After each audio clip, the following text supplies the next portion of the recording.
නිරෝගී ජීවිතයක් ගැන කතා කරද්දී උපදෙස් නම් අඩු නැහැ නේද? හැමතැනම තියෙනවා.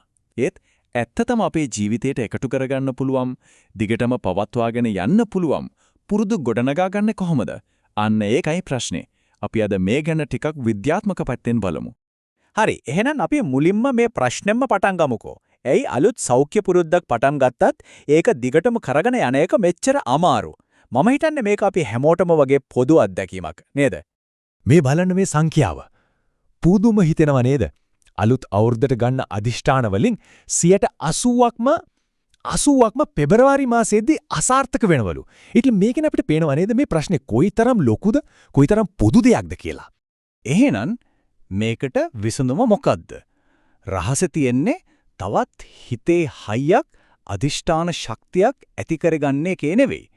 නෑ, ඊට වඩා හොඳ සිස්ටම් එකක්, ක්‍රමවේදයක් ගොඩනගා ගන්න එකේ. බලන්න, සාර්ථකත්වයේ රඳා පවතින්නේ අපේ මොළය වැඩ කරන විදිය, ඒ ස්වභාවික යාන්ත්‍රණ තේරුම් අරගෙන ඒවා අපේ වාසියට පාවිච්චි කරන එක මතේ.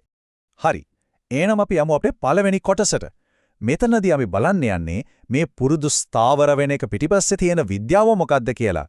ඒ කියන්නේ මොනවද කරන්න ඕන, කොහොමද කරන්න ඕනේ කියන දෙයට කලින් ඇයි කියන එක තේරුම් ගන්න එක හරිම වැදගත්.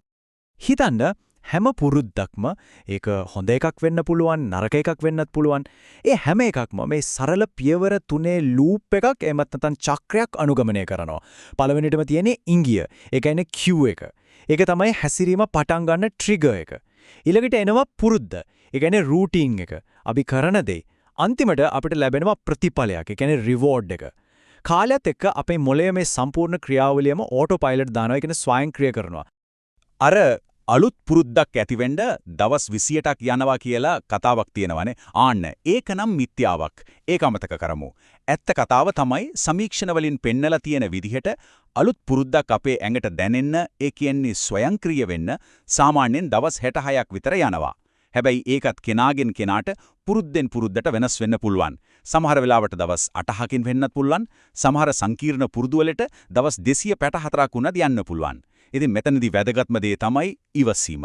නොපුසුබට උත්සාහය වගේම ඉවසීමත් හරිම වැදගත්. හරි. දැන් අපි මේ පුරුදු ගැන ඉගෙනගත්ත දේවල් අපේ සෞඛ්‍යයට යොදා ගන්න පුළුවන් ප්‍රධාන ක්ෂේත්‍ර 3ක් ගැන කතා කරමු. අපි මේවට කියමු නිරෝගී දිව්‍ය කුළුණු කියලා. අපි පළවෙනි කුළුණ එදිනෙදා චලනය. මෙතනදී අපි අවධානය යොමු කරන්නේ ජිම් ගිහින් ලොකු ව්‍යායාම කරනවටත් වඩා අපේ දෛනික ජීවිතේටම පොඩි චලනයන් එකතු කරගන්නේ කොහොමද කියලායි. උදාහරණයක් විදියට එක දිගට ගොඩක් වෙලා වාඩි වෙලා ඉන්න එක හොඳ නෑනේ. ඒක කඩන්න පොඩි දේවල් කරන්න පුළුවන්. අපි කලින් කතා කරපු හැබිට් ස්ටැකින් කියන ක්‍රමය පාවිච්චි කරන්න පුළුවන්. කෝෆි එක හැදෙනකන් බලන් ඉන්න ගමන් එයා ස්කොට්ස් 10ක් වගේ කරන එක. එහෙම නැත්නම් පුටුවෙන් නැගිටින හැම වෙලාවෙම දෙපාරක් නැගිටිනවා කියලා නීතියක් හදාගන්න පුළුවන්. මේ වගේ පොඩි දේවල්. ඒ වගේම ස්ථිර උදෑසන ව්‍යායාම පුරුද්දක් අපේ ශරීරයේ ඔරලෝසුව, ඒ කියන්නේ සිර්කේඩියන් රිද්ම් එක හරියට තියාගන්නත් ලොකු උදව්වක්. දෙවනි කුළුණ තමයි ශක්තිය සහ සජලනය. ඒ කියන්නේ අපි ගන්න කැම බීම සහ වතුර. අපේ ශරීරයේ පරිවෘත්තීය ක්‍රියාවලිය හොඳම මට්ටමක තියාගන්න මේ දෙකම හරිම වැදගත්. මෙතනදිත් අපිට හදාගන්න පුළුවන් සරල විද්‍යාත්මක පුරුදු තියෙනවා. අපේ කැම වේල්, එළවලු, පළතුරු, හොඳ ප්‍රෝටීන් වර්ග සහ පූර්ණ ධාන්‍ය වටා ගොඩනගා ගන්න එක. පොඩි බඩගින්නක් ආවොත් කෙටි කෑමක් විදියට ලුණු දාපු නැති ඇට වර්ග අල්ලක් වගේ ඇති. තව දෙයක්, රුධිරයේ සීනි එකපාරටම ඉහළ යන එක වළක්වා ගන්න කෑමට විනාඩි 30කට කලින් හරි පස්සේ හරි ගොඩක් වතුර බොන එක මුඳයි. මතක තියාගන්න ඕන වැදගත්ම දේ තමයි කෙනෙක්ට තිබහයි කියලා දෙනකොටත් ඇත්තටම ශරීරයේ තරමක් විචලනය වෙලා ඉවරයි. තුන්වෙනි කුළුණ මේකත් අනිත් දෙක වගේම හරිම වැදගත්. ඒ තමයි විවේකය සහ ප්‍රകൃතිය. වැඩ කරන එක, ව්‍යායාම කරන එක වගේම ශරීරයට යථා තත්වයට පත්වෙන්න කාලය දෙන එකත් අත්‍යවශ්‍යයි. මේ රූප සටහන දිහා බැලුවම පේනවා අපි නිදාගත්තම නිකන් එක දිගට නෙවෙයි ඉන්නේ කියලා. අපි විවිධ නින්දේ අවදි කිහිපයක් හරහා චක්‍රයක් විදියට යනවා. මේ හැම අදියරක්ම අපේ ශරීරයටයි මොළයටයි විවේකය ලබා දෙන්න, අලුත් වැඩියා වෙන්න විශේෂ කාර්යභාරයක් ඉටු කරනවා. ඒ නිසා නින්දේ කාලය වගේම ගුණාත්මක භාවයත් වැදගත්. හොඳ නින්දක් ලබා ගන්න පුරුදු කරගන්න පුළුවන් දේවල් කීපයක් මෙන්න. පුළුවන් තරම් සති අන්තිදී වුණත් හැමදාම එකම වෙලාවකට නැගිටින්න. ඒ වගේම නින්දට යන්න පැයකටවත් කලින් ෆෝන්, ටැබ්, ටීවී වගේ ඉලෙක්ට්‍රොනික තිරවලින් ඈත් වෙන එක හරිම වැදගත්. මොලේට ඉක්මන් රිෆ්‍රෙෂ් එකක් ඕනේ නම් විනාඩි 30කට වඩා අඩු පවර් නැප් එකක් ගන්න එක ගොඩක් හොඳයි. ඇත්තටම 1995 දී NASA ආයතනය කරපු අධ්‍යයනයකින් හොයාගත්තා විනාඩි 26ක පොඩි නිින්දකින් අවදියෙන් ඉන්න එක 54%කින් වැඩි දියුණු වෙනවා කියලා. බලන්නකෝ ඒකේ බලය. හරි. එහෙනම් අපි දැන් බලමු මේ හොඳ සෞඛ්‍ය සම්පන්න ජීවිතයක් කියන ගොඩනැගිල්ල හදන්න අපිට පාවිච්චි කරන්න පුළුවන් ප්‍රායෝගික මෙවලම් මොනවද කියලා. හරියට ටූල් කිට් එකක් වගේ. අපේ පළවෙනි මෙවලම තමයි habit stacking. මේක හරිම සරල. ඒ වගේම හරිම ප්‍රබල ක්‍රමයක්. මෙතනදී අපි කරන්නේ අපිට අලුතෙන් පටන් ගන්න ඕන පුරුද්දක් අපි දැනටමත් හැමදාම කරන අපේ ඇඟට පුරුදු දෙයකට අලවන එක. මේකෙන් වෙන්නේ මොලේ දැනටමත් තියෙන පාරවල්, ඒ කියන්නේ ස්නායු මාර්ග පාවිච්චි කරලා අලුත් පුරුද්ද ලේසියෙන්ම ඇති කරගන්න එක. මේ බලන්න මේක කොච්චර සරලද කියා. සූත්‍රය තමයි මම දැනට කරන පුරුද්ද කලාට පස්සේ මම අලුත් පුරුද්ද කරනවා. උදාහරණයක් විදියට මම දත් මැද්දට පස්සේ මම එක දතක් ෆ්ලොස් කරනවා. මම උදේ කෝපි එක හදාගත්තට පස්සේ මම ස්ක්වොට්ස් 5ක් කරනවා. මම වැඩ ඇරලා ඇවිත් සපත්තු ගැලෙව්වට පස්සේ මම ව්‍යායාම ඇඳුමට මාරු වෙනවා. බලන්න මේකෙන් අලුත් පුරුදු පටන් ගන්න එක කොච්චර ලේසි වෙනවද? ඊළඟට විනාඩි 2 නීතිය. මේක කම්මැලිකම. වැඩ කල් දානක පරද්දන්න තියෙන නියම ක්‍රමයක්. අදහස තමයි ඕනම අලුත් පුරුද්දක් පටන් ගන්නෙද්දි ඒක විනාඩි 2කටත් වඩා අඩුවෙන් කරන්න පුළුවන් තරම් පොඩියට පටන් ගන්න එක. එතකොට ඒක පටන් ගන්න එක බරක් විදියට දැනෙන්නේ නැහැ. හැබැයි අපි කොච්චර සැලසුම් කළත් සමහර වෙලාවට අපිට දේවල් මග ඇරෙනවා. එක දවසක් පුරුද්දක් කරන්න බැරි වෙනවා. එහෙම වුණාම මොකද කරන්නේ?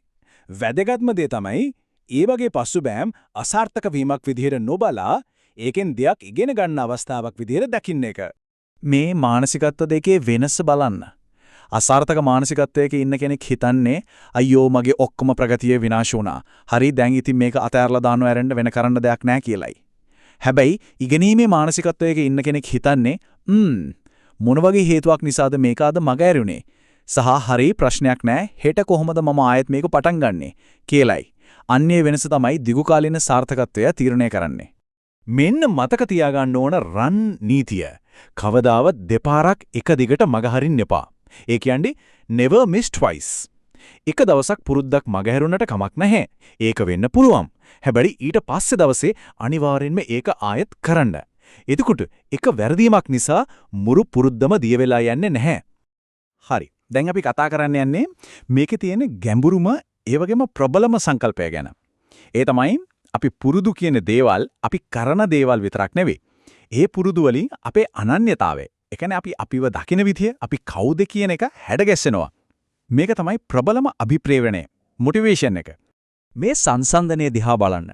මට 5K දුවන්න ඕන කියන එක ප්‍රතිඵලයක් මත පදනම් වූ ඉලක්කයක්. ඒ ඉලක්කය ඊට උනාම ඉවරයි.